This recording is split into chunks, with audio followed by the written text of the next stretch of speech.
নির্বাচনী ফলের পরদিনই দিল্লি পৌঁছেছেন এনডিএ ও ইন্ডিয়া জোটের নেতারা। উপলক্ষ অতি অবশ্যই আলোচনা, দর কষাকষি। এই আলোচনার কেন্দ্রে তেলেগু দেশম পার্টির চন্দ্রবাবু নাইডু ও জনতা দল ইউনাইটেডের নীতিশ কুমার, দুজনই বিজেপির জোট সঙ্গী। চন্দ্রবাবু নাইডু নরেন্দ্র মোদীকে অভিনন্দনও জানিয়েছেন। তবে মাথায় থাকা দরকার, নাইডু ও নীতিশ দুজনই মোদীর কড়া সমালোচক। নীতিশ বিজেপি বিরোধী নতুন রাজনৈতিক জোট গঠনের আলোচনাও শুরু করেছিলেন একসময়, পরে অবশ্য শেষ মুহূর্তে যোগ দেন এনডিএতে।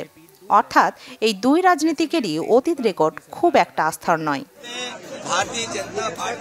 অন্যদিকে ইন্ডিয়া জোটের নেতা সমাজবাদী পার্টির অখিলেশ যাদব, আরজেডির তেজস্বী যাদব, উদ্ধব ঠাকরে, শরদ পাওয়ার ও ডিএমকের এমকে স্টালিন রাজধানী দিল্লি গেছেন বৈঠকে অংশ নিতে।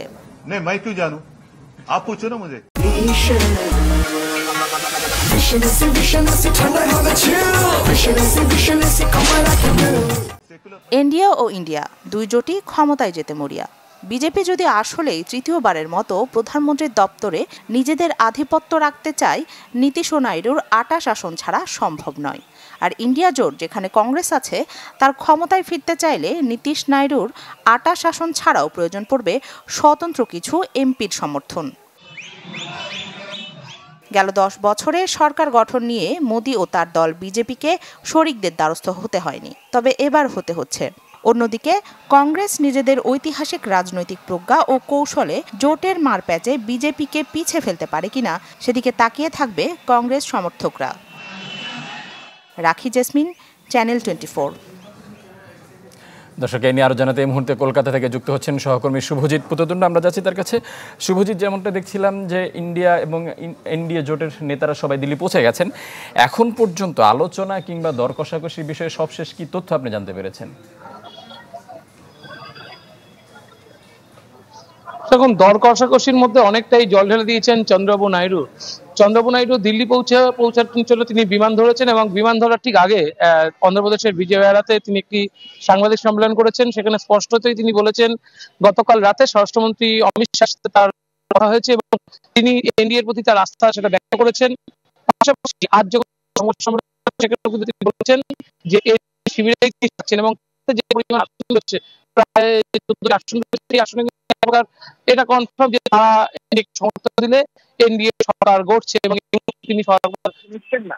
অন্যদিকে যদি আপনি দেখেন, নীতিশ কুমার তিনিও কিন্তু গতকাল থেকে তেমন ফোন ধরেননি, কিন্তু তিনিও বলেছেন যে তার সাথে কথা হয়েছে, যেহেতু নেতাদের সাথে কথা হয়েছে এবং দুক্ষেত্রেই যেটা জানা যাচ্ছে, নীতিশ কুমার ব্যক্তিত্ব মন্ত্রিত্বের দাবি জানিয়েছেন এবং চন্দ্রবাবু নাইডু তিনি স্পিকারের পদের দাবি জানিয়েছেন। পাশাপাশি তিনিও 2 থেকে 3টি মন্ত্রী পদের তিনি দাবি জানিয়েছেন এবং এই দাবিগুলো, তাদের শর্তগুলো পূরণ হলে তারা এনডিএ শিবিরেই থাকছেন। তারা এখনই ইন্ডিয়া শিবিরের নাম দেখানোর কোনো কারণে বা কোনো কাজ তারা করতে চাইছেন না।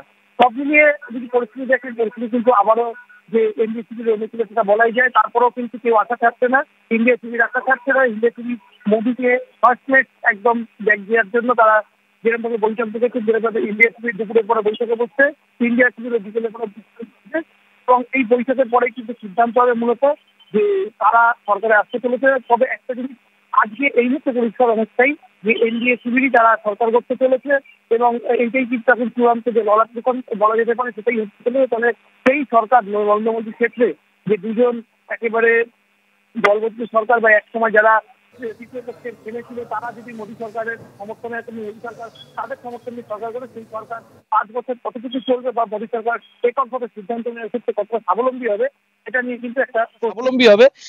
কিন্তু একটা প্রশ্ন থেকে যাচ্ছে। শুভজিৎ, আপনাকে অসংখ্য ধন্যবাদ। দর্শক, কলকাতা থেকে জানাচ্ছিলেন সহকর্মী শুভজিৎ পুততুণ্ড।